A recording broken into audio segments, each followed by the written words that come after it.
টাকা দিলেই প্রবেশাধিকার মিলত তারাপীঠ মন্দিরের গর্ভগৃহে। সাধারণ মানুষের হয়রানি কমাতে তারাপীঠ মন্দিরে কড়া পদক্ষেপ প্রশাসনের। মন্দির চত্বরে হাজার হাজার পুণ্যার্থীদের ভিড় থাকলেও টাকার বিনিময়ে মন্দিরে পুজোর অনুমতি মিলত। এই সমস্ত টাকার খেল বন্ধে প্রশাসনের কড়া নজরদারি। ভরসা ফিরছে পুণ্যার্থীদের। টাকা না দিলে যেন পুজো দেওয়া এক প্রকার অনিশ্চিত হয়ে পড়ে। তবে সবার পক্ষে সেই টাকা দেওয়া সম্ভব হয় না। তারামায়ের পুজো করতে গিয়ে হাজারো হয়রানির শিকার হতে হয়েছে এতদিন সাধারণ মানুষকে। মন্দির চত্বরে হাজার হাজার পুণ্যার্থীদের ভিড় থাকলেও টাকার বিনিময়ে মন্দিরে পুজোর অনুমতি মিলত। এই নিয়ে সাধারণ লাইনে দাঁড়িয়ে থাকা পুণ্যার্থীদের সঙ্গে বিবাদ লেগেই থাকতো মন্দির কর্তৃপক্ষের। বিষয়টি নিয়ে প্রশাসনের হস্তক্ষেপে বেশ কিছু নিয়মের বদল হয় তারাপীঠ মন্দিরে। কিছুদিন যেতে না যেতেই ফের টাকার বিনিময়ে পুজো শুরু হয় মন্দিরে। এই বিষয়টি নিয়ে জনমানুষের ক্ষোভের সঞ্চার হয়। যত দিন যাচ্ছে তারাপীঠ রাজ্য ছাড়িয়ে দেশের পুণ্যার্থীদের মনে জায়গা করে নিয়েছে।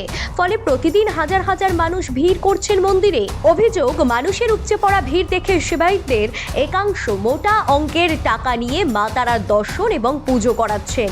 অন্যদিকে ঘন্টার পর ঘন্টা লাইনে দাঁড়িয়ে থাকতে হচ্ছে সাধারণ পুণ্যার্থীদের। এতে প্রতিদিনই তৈরি হচ্ছিল বিশৃঙ্খলা ও ধাক্কাধাক্কি।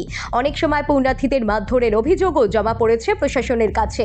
অব্যবস্থা দূর করতে পূর্বতন জেলাশাসক বিধান রায় চলতি বছরের 16 জানুয়ারি থেকে কিছু নিয়মকানুন বেঁধে দেন। সেই নিয়মে প্রথম 1 ঘন্টা সাধারণ লাইনের পুণ্যার্থীরা প্রবেশের সুযোগ পাবেন। বিশেষ লাইনের জন্য নির্দিষ্ট কুপন নেওয়া বাধ্যতামূলক। গর্ভগৃহে প্রবেশের পর বেরোনোর পথে আর কাউকে ঢুকতে দেওয়া যাবে না। স্থানীয় পুণ্যার্থীরা প্রমাণপত্র দেখিয়ে পাবেন বিনামূল্যে ঢোকার বিশেষ পাস। প্রশাসনের চাপে পরে মন্দির কমিটি ফের গর্ভগৃহে অঞ্জলি বা শৃঙ্গার পুজো বন্ধের সিদ্ধান্ত নিয়েছে। গর্ভগৃহের বাইরে মা তারার চরণে অর্পণ করতে পারবেন পুণ্যার্থীরা। রামপুরহাট মহকুমা শাসক রাঠোর অশ্বিনী বাবু সিংহ বৈঠক করেছেন তারাপীঠ মন্দিরের সেবায়িতদের সঙ্গে। বৈঠকে মহকুমা শাসক স্পষ্ট জানিয়ে দেন, পূর্বতন জেলা শাসকের নির্দেশকে কঠোরভাবে পালন করতে হবে। আগের নিয়মেই চলবে তারাপীঠ মন্দিরের পুজো। কোনো বিশৃঙ্খলা নয়, কোনো টাকার খেলা নয়। প্রশাসনের এই কড়া অবস্থানে স্বস্তির নিঃশ্বাস পুণ্যার্থীদের।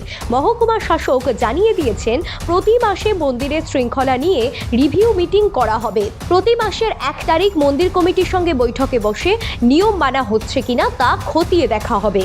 পুণ্যার্থীদের অভিযোগ, তারাপীঠে নিয়ম তৈরি করা হয় কিন্তু সেটা মানা হয় না। এর আগেও মন্দিরের গর্ভগৃহে পুজো বন্ধ করে দেওয়া হয়েছিল। নিষিদ্ধ ছিল মা তারার ছবি মোবাইল বন্দি করা। কয়েক মাস সেই নিয়ম পালন হলেও সেবায়িতরাই সেই নিয়ম আবার ভঙ্গ করে। এখন দেখার কতদিন সাধারণ মানুষের সুবিধার্থে তারাপীঠ মন্দির নিয়ে প্রশাসন কঠোর অবস্থানে থাকতে পারে। Bureau report, talk to time.